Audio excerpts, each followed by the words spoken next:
Hey friends, welcome back. In the previous lessons, we built our first real application using Bloc.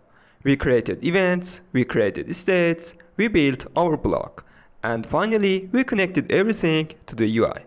At this point, our project is working perfectly, but I have a question for you.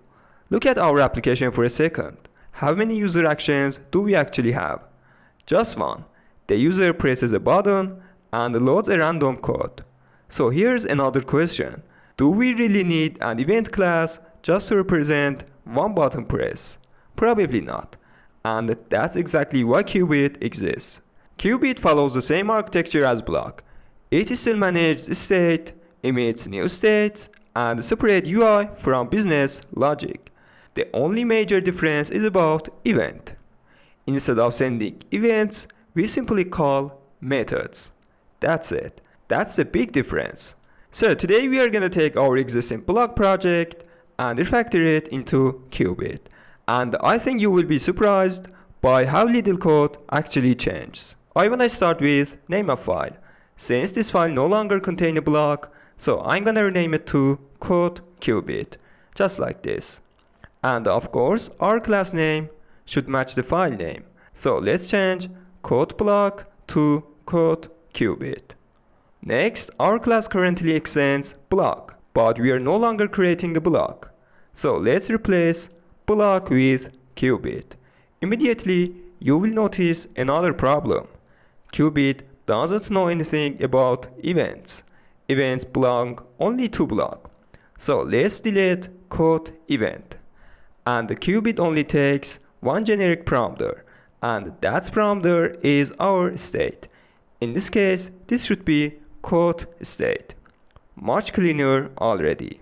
Okay, let's continue. Our constructor still registers an event, but Cubit never waits for events, which means this registration has no purpose anymore. So we can remove this part of code, and our result should be like this. And that's it. Notice something interesting. We still have an initial state. Cubit still starts with a state. The only thing we removed was the event registration. Perfect. Now we have another problem. This method was designed specifically for Bloc. Bloc automatically called this method whenever it received a load code event. But Cubit doesn't receive events. So let's transform this into a normal Cubit method. I'm gonna rename it to load code. I also removed the underscore. Why? Because this is no longer an internal callback. This becomes part of our Cubit's public API. Since there are no events anymore, we don't need this parameter. So let's remove load code event. And now let's remove the emitter too. Wait, if we remove emit, how are we going to emit states? The answer is emit is already emitted inside every Cubit. Since our class extends Cubit, we can call it directly. We don't need Flutter to pass it into our method anymore. That's one of the nicest improvements Cubit gives us. First, we emit the loading state, then we simulate our network request, then we prepare our data, and finally, we emit our loaded state. We didn't touch our business logic. The logic is identical. The only thing that changed is how this method gets called. Great, our Cubit is finished, but the UI still thinks it's talking to a block. First, let's provide our Cubit instead of code block, just like this. We still use block provider. That's because it works for both block and Cubit. Next, let's update our builder. So I'm gonna replace code block with code Cubit, just like this. Block builder simply listens for emitted states. It doesn't care whether those states come from a block or from a Cubit. And finally, let's fix our button. This is where you will see the biggest difference. Earlier, we found the block, created an event, and sent that event using add method. But Cubit doesn't receive events. Instead, we simply call a method. So let's replace it step by step.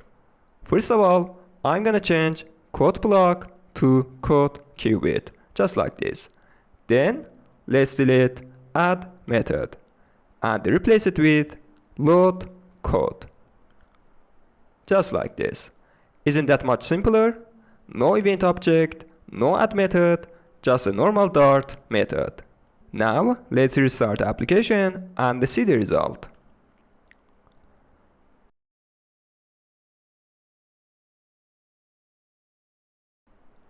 Everything looks exactly the same. I press the button, we have loading, and there is our random code. Perfect, we changed the architecture, but we didn't change the user experience. And now we can remove event file.